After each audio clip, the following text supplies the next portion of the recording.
Hey friends, it's Hope, and today I am here to do my best in books, my August wrap up, and my September TBR. I am combining all three of these videos because my reading just hasn't been very impressive the last 2 months, to be realistic and to be honest with you guys.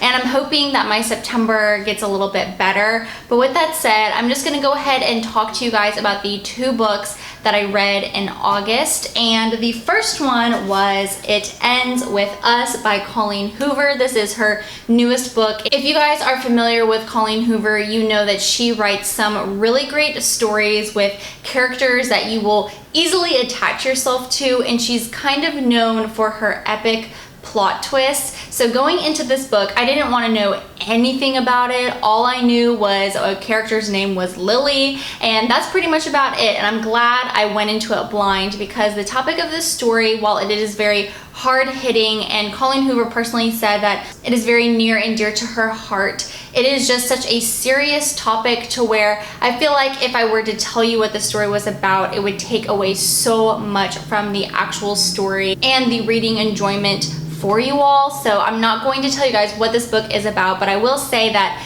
it is very hard-hitting. It is a topic that isn't talked about a lot in books that I've personally read. This is classified as a new adult book due to some of the content that is within it, so I just wanted to let you guys know for my younger readers out there. I felt like the way Colleen Hoover portrayed the message and where she took these characters was just so effortless. It didn't even feel like a work of fiction. This book made me cry and feel a whole bunch of emotions that I have never felt while reading a book, because it just felt so raw and authentic and just so real. While this wasn't my personal favorite Colleen Hoover book, I had to give it a 5 stars anyways, because of how Colleen Hoover approached the topic, handled the situation, and really just laid it out there for the readers. The book was written beautifully. I wouldn't change anything about it. So yeah, it just got my 5-star rating. The next book that I read in August was The Last Letter to Your Lover by Jojo Moyes. In this book, we follow 2 separate timelines. We follow a timeline in 1960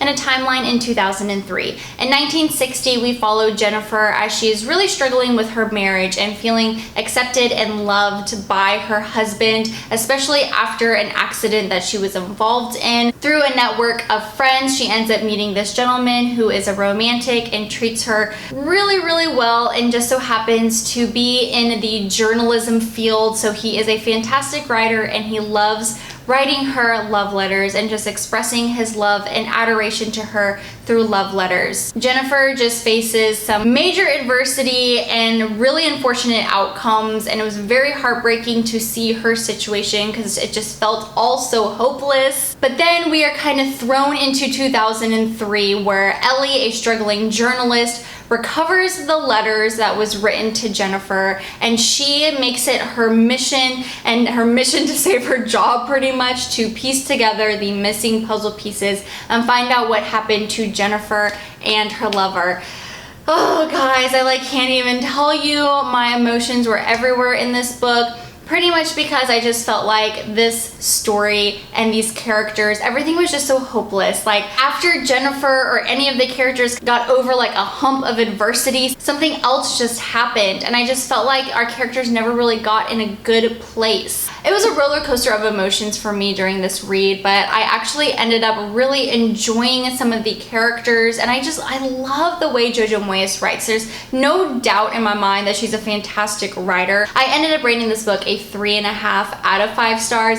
I think I ended up bumping it up on Goodreads though to a 4-star rating. This book just gave me so much freaking heartache, and most of it, like I said, was just so hopeless. So if you guys are looking for a warm and fuzzy read through and through, definitely do not pick this book up. But if you're a fan of Jojo Moyes and her writing style, and you like kind of seeing the 2 different timelines and how they're woven together, I definitely suggest picking this one up. So as you guys can tell, the best book that I read in the month of August, I had to give it to It Ends With Us by Colleen Hoover. I rated it 5 stars. Alright, so that brings us to the part of the video where I'm going to tell you guys about the books that I plan on reading in the month of September.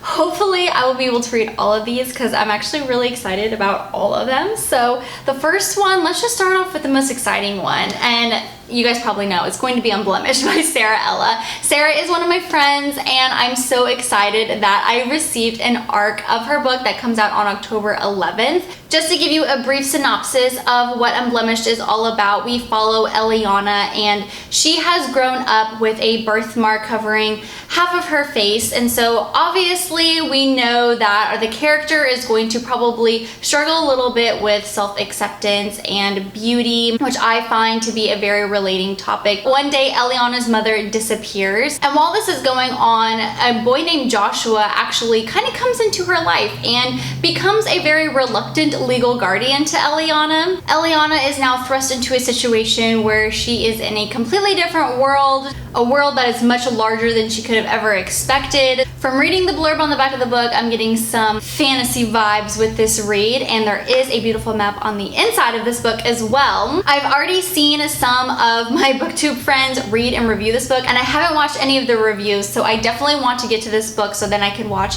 everyone else's thoughts and feelings on this book. But yeah, I will be getting to Unblemished here very, very soon. All right, the next two books I have to show you is part of a series. I'm just going to talk about them collectively, and that is books 2 and 3 in the In Company of Killers series. The second one is Reviving Isabel, and the third one is The Swan and the Jackal. The first one is called Killing Soo Ryun, and I read that a few months ago. It is kind of a new adult thriller series that centers around a girl named Soo Ryun who has been captured and held in captivity for the majority of her life. And when a man enters the compound, she ends up escaping, and she convinces this man to pretty much rescue her. But what she doesn't realize is the man who is helping her get away is actually a trained assassin. So it complicates some things. It makes things really interesting, and I can't say anything more because of course I'm reading book 2. I'm also reading a book on my Overdrive app, and that is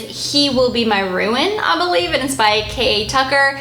And this is a new adult psychological thriller book following a girl named Maggie. Her best friend has recently committed suicide, so Maggie has moved to New York to take care of the estate. But Maggie does not believe that Celine committed suicide. So she is going through her stuff, realizing that Celine kind of had a secret life, a life that not a lot of people knew about. And so Maggie thinks that something is definitely up. It's getting pretty good right now. It was a little slow at the beginning, did not have any like psychological thriller vibes at all. But now that I'm about 30% of the way through, I have some suspicions, and we'll just see if my suspicions are correct. I feel like after reading all of those books, I'm gonna want something a little bit more light and fluffy, something gonna be a little bit comical, so I'm hoping to pick up the Rosie Effect, and this is the sequel to the Rosie Project duology series. I really don't know what it is, but the first book, The Rosie Project, is about a guy named Don. He is a little bit socially awkward. He's very smart. He reminds me a lot of Sheldon Cooper from The Big Bang Theory. He had designed like this matchmaking test to find his perfect match, and with that enters Rosie, who is obviously not a match at all, but you know, things happen in books, and this is book 2